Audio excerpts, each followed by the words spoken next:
ရွှေပေါ်ကျွန်းတာတာမီမီကူကူမမဥတော်တော်ပြောတဲ့ကျွန်း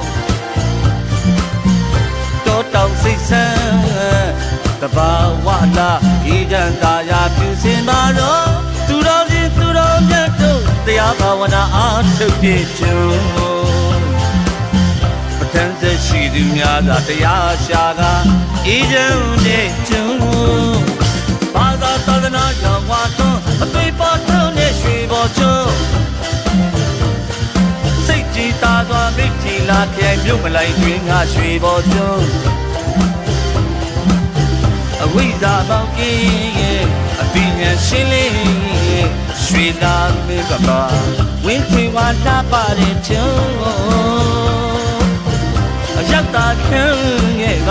ကျွန်းနေပါမယ်သာသနာနဲ့ရွှေပေါ်ကျွန်း